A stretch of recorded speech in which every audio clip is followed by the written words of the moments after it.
Dandupalyam, దండుకున్నపాల్యం, gun culture అంతా కూడా BRS హయాంలో బీఆర్ఎస్ ప్రభుత్వంలో జరిగింది.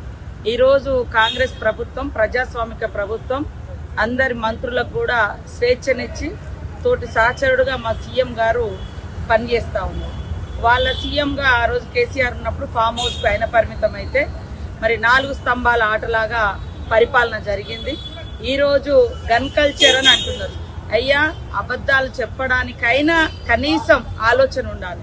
ఈ రాష్ట్రంలో గన్ కల్చర్ తీసుకొచ్చిందే బీఆర్ఎస్ పార్టీ. ఆనాడు రియల్ ఎస్టేట్ వ్యాపారులు 2 గన్నులతో కాల్చుకొని ఇదే ఇబ్రహీంపట్నంలో 2 చనిపోవడం జరిగింది. దానికి కారణం మీ ప్రభుత్వంలో మీరు తీసుకొచ్చిన గన్ కల్చర్. అయ్యా, నీతులు చెప్తున్న హరీష్ రావు గారు, అబద్ధానికి నిలువెత్తి సాక్ష్యం నువ్వు.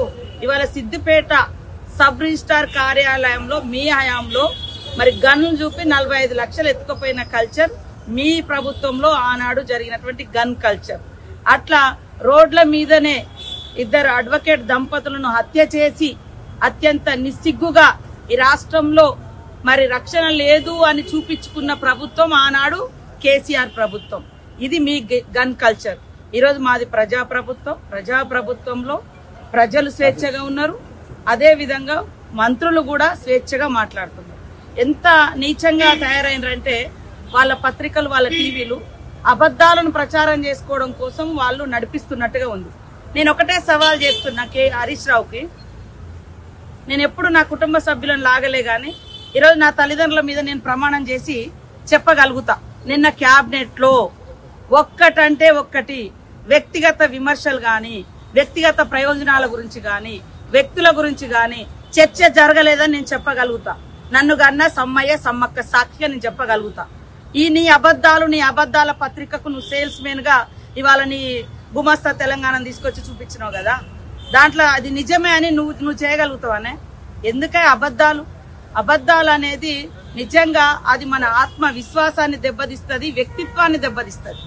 రాజకీయాలు ఇంకా కక్షలు, కార్పుణ్యాలు, ఆరోపణలు, ప్రత్యారోపణలు ఉండొచ్చు, కానీ అది మన వ్యక్తిత్వాన్ని దెబ్బతీసేంత నీచమైన స్థాయికి దిగజారి పత్రికలు కావచ్చు, టీవీలు కావచ్చు, నాయకులు కావచ్చు, రాజకీయ నాయకులు కావచ్చు మాట్లాడకూడదు.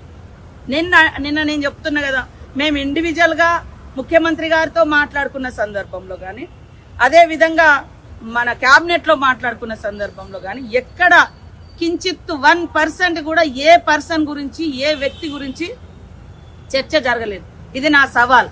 నేను చెప్తున్నా కదా, ఎప్పుడు మా కుటుంబ సభ్యులు మేము ఈడ్చలేదు. నన్ను కన్నా సమ్మక్క సాక్షిగా నేను చెప్తా. మరి నువ్వు అది పట్టుకొని ఇంత నిలువెత్తు సేల్స్ మెన్ గా ప్రచారం చేసుకుంటున్నావు. ఆయన అమ్ముడు పోతులేము మీ పత్రికలు. ఎంతసేపు అబద్ధాలు మా మీద. ఇది కరెక్ట్ కాదు. నిజాయితీగా నిజాల మీద పోరాటం చేయండి. నిజాలు ఏమున్నాయో వాటి మీద పోరాటం చేయండి. అది మంచిగా ఉంటది. కానీ అబద్ధాన్ని ఇవాళ అంటాం కదా, అబద్ధం ఊరంతా తిరిగి వచ్చేలేపు నిజం బయటకు వచ్చేసరికి అబద్ధం ఊరంతా తిరిగి వస్తాను. మీరు ఆ సిద్ధాంతాన్ని నమ్ముకున్నారు. అది ఎప్పుడు పనిచేయదు. ఎప్పుడైనా నిజాలే నిలకడగా ప్రజలకు తెలుస్తాయి. వాస్తవాలు తెలిసినప్పుడు వార్తలు పెడతారు మీలాంటి అబద్ధాల కోర్లను.